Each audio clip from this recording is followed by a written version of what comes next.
Olá, meus caros, prosseguindo no nosso curso de Direito Administrativo, hoje nós vamos continuar o tema Organização Administrativa. Dúvidas, como sempre, devem ser postadas no fórum de discussão desta segunda unidade. Na aula passada, começamos a analisar como é prestada a atividade administrativa no nosso país. Vimos, até então, que ela pode ser exercida de forma direta, centralizada pelos entes federativos, mais especificamente pela chefia do Poder Executivo e os seus respectivos órgãos auxiliares. Exemplo de atividade administrativa direta, ou seja, atividade administrativa prestada centralizadamente pelos entes federativos. Primeiro, segurança pública. No âmbito da União, temos a famosa Polícia Federal e a Polícia Rodoviária Federal. No âmbito dos estados, temos as polícias militares. Vejam que são órgãos vinculados ao Poder Executivo. A segurança pública está sendo prestada diretamente pelo respectivo ente. Ah, Samirli, temos outro exemplo? É claro que sim. Saúde. No âmbito da saúde, nós temos o SUS, Sistema Único de Saúde, que também é uma atividade administrativa prestada de maneira centralizada, prestada diretamente. Essa, senhores, é a administração direta, em que os entes federativos prestam diretamente a atividade administrativa. A questão é que o Estado, os entes federativos de uma forma geral, precisam ser eficientes. Nós estudamos isso quando falamos o princípio da eficiência na unidade passada. E a melhor forma de se garantir a eficiência é por meio da especialização, é se especializando. A ideia é de que a especialização gera uma maior eficiência na prestação do serviço, ou seja, quanto mais especializado, mais eficiente na execução da atividade. Assim, em algumas situações, e buscando a dita eficiência, o Estado transfere a prestação do serviço para outras pessoas jurídicas. Em outras palavras, o Estado descentraliza o serviço. Essa transferência é chamada de descentralização. Me acompanhe até a lousa. Essa descentralização pode ocorrer para particulares, o que não será objeto de estudo nesse momento, e para as entidades da administração indireta. São essas entidades da administração indireta, criadas pelos próprios entes federativos, que nós passaremos a estudar a partir de agora. E, nesse sentido, nós já tínhamos estudado, lá no Decreto-Lei nº 200, mais especificamente em seu artigo 4º, que a administração indireta é composta pelas seguintes pessoas jurídicas: autarquias, fundações públicas, empresas públicas e sociedades de economia mista. Antes de analisar as características de cada ente da administração indireta, vamos retomar a pergunta que fizemos quando começamos a falar do tema, organização administrativa. Estão lembrados? Nós perguntamos: quem presta e como é prestada a atividade administrativa? E agora nós já sabemos responder, pelo menos de forma parcial. A atividade administrativa pode ser prestada direta ou indiretamente. Diretamente, quando é prestada de forma centralizada, diretamente pelo Poder Executivo e seus órgãos auxiliares. E indiretamente, quando é prestada pelos entes da administração indireta, que são, como eu disse, as autarquias, as fundações públicas, as empresas públicas e a sociedade de economia mista. E é isso que nós vamos estudar a partir de agora: as características da administração indireta e os seus respectivos entes. Lousa. De acordo com o livro didático, a administração indireta é o conjunto de pessoas administrativas que, vinculadas à respectiva administração direta, têm o objetivo de desempenhar as atividades administrativas de forma descentralizada. Em outras palavras, a administração indireta pode ser conceituada como o conjunto de pessoas jurídicas, de direito público ou privado, criadas ou autorizadas por lei, para desempenhar atividades assumidas pelo Estado, seja a título de serviço público, seja a título de intervenção no domínio econômico. Percebam, portanto, que a administração indireta é fruto de uma descentralização de serviços. A administração direta, a União, por exemplo, cria uma entidade da administração indireta para a prestação da atividade administrativa. Querem ver um exemplo? Eu imagino que todos aqui já tenham ouvido falar no INSS, Instituto Nacional do Seguro Social. Mas o que é o INSS? O INSS, meus caros, é uma autarquia criada pela União, responsável pela gestão do regime geral de previdência social. Ele recebe as contribuições previdenciárias para a gestão do sistema, paga as aposentadorias, pensões, auxílios e outras contingências previstas em lei. Portanto, vejam que a União, que é um ente da administração direta, criou o INSS, que é uma autarquia e, consequentemente, é uma entidade da administração indireta, com o objetivo de fazer a gestão do regime geral de previdência. Simples assim. Ok? Pessoal, não deixem acumular dúvidas. Estejam sempre presentes nos nossos fóruns de discussão de cada unidade. Relembrando, a participação nesses fóruns será objeto de avaliação. Continuando, lousa. Senhores, entendam e memorizem que quando falamos em administração indireta, estamos falando obrigatoriamente em descentralização da atividade administrativa. Talvez eu esteja até sendo cansativo nesse ponto, mas vocês precisam saber disso, principalmente porque nós não podemos confundir descentralização com desconcentração. A descentralização, como falamos, transfere-se a atividade administrativa para uma nova pessoa jurídica, para um dos entes da administração indireta. Na desconcentração, por sua vez, não há a transferência dessa atividade. A desconcentração é marcada pela distribuição interna de competências, o que se dá pela criação de órgãos públicos. Observe, pessoal, que mesmo que o Estado não transfira a prestação do serviço e que ela se dê de forma direta, centralizada, a eficiência, mesmo assim, deve estar presente. Por isso, existe uma tendência de que o ente se estruture internamente, criando uma especialização por meio de órgãos públicos, ou seja, criam-se órgãos internos especializados na criação de uma determinada atividade, distribuindo-se competências. Para não perder o costume, exemplo. A saúde é prestada diretamente pela União. Porém, a União, buscando a eficiência, cria órgãos especializados para a sua execução, como o Ministério da Saúde, o SUS, Sistema Único de Saúde, os postos de saúde, hospitais, dentre outros. Vejam que a atividade, no caso a saúde, continua sendo prestada pela União.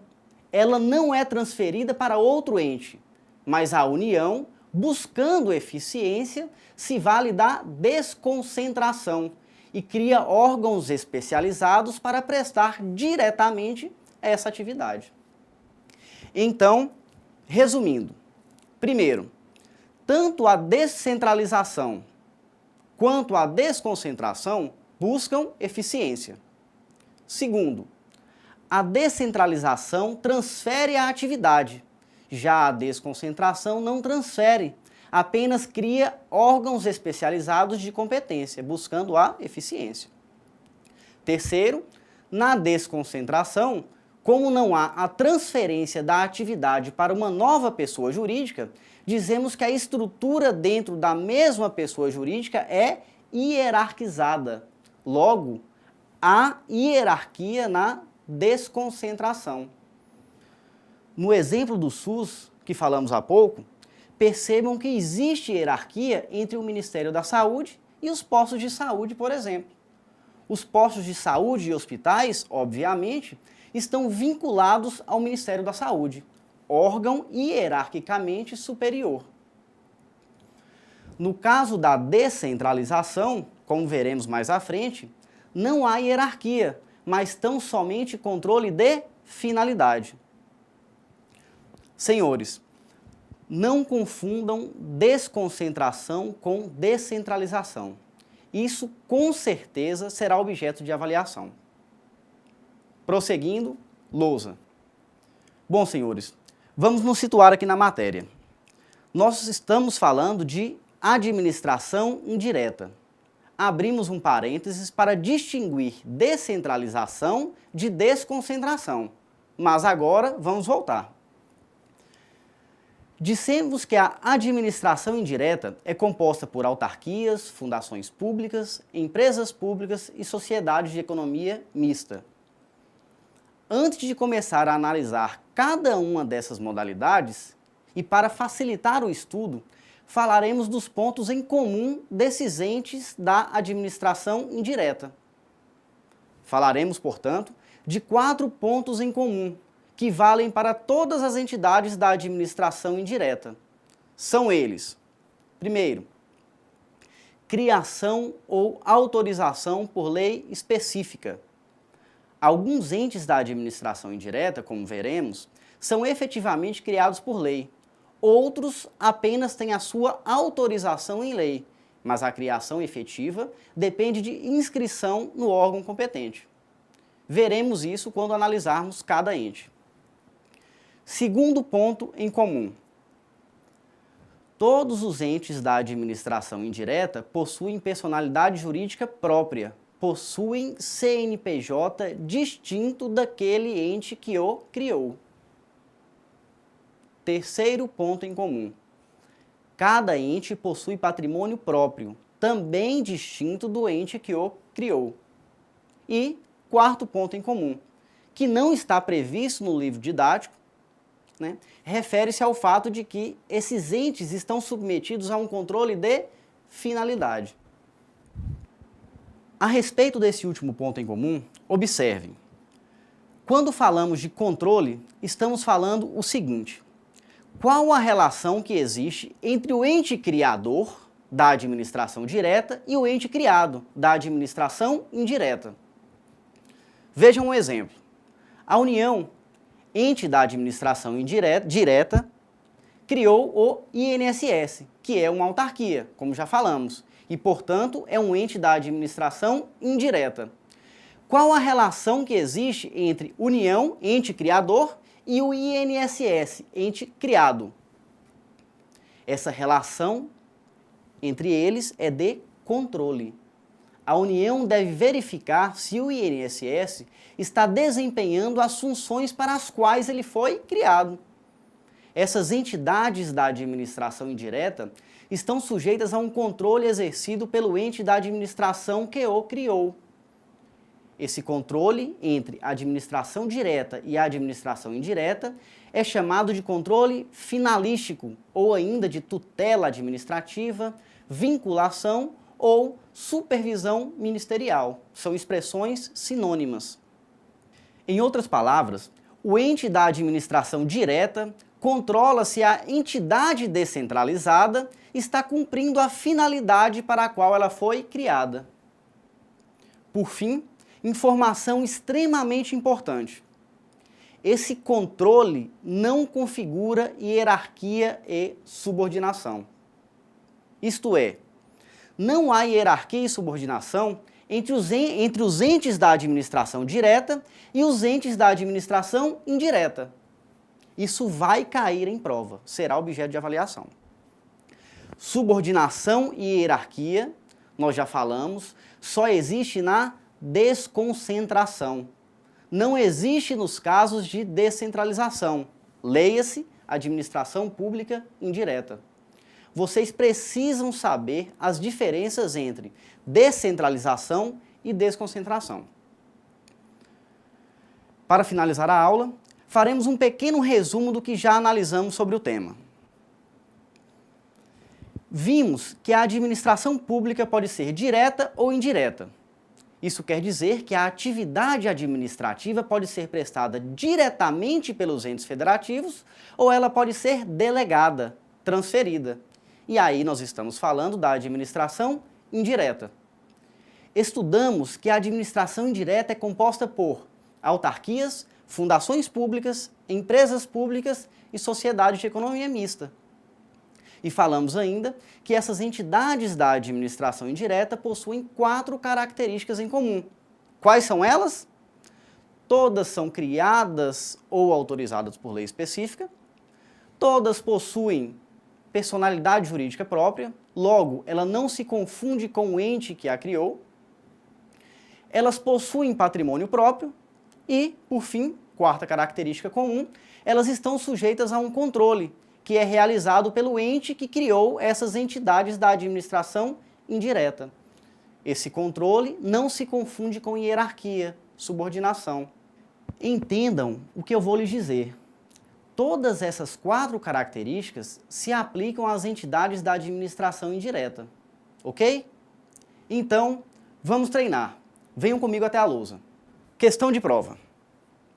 A União, com o objetivo de regular a atividade de telecomunicações do país, criou a Anatel, Agência Nacional de Telecomunicações, que é uma autarquia em regime especial. No caso, por ter sido criada pela União, a Anatel está subordinada à União. Pergunta-se, certo ou errado? Vamos pensar. 15 segundos para vocês pensarem enquanto eu tomo uma água.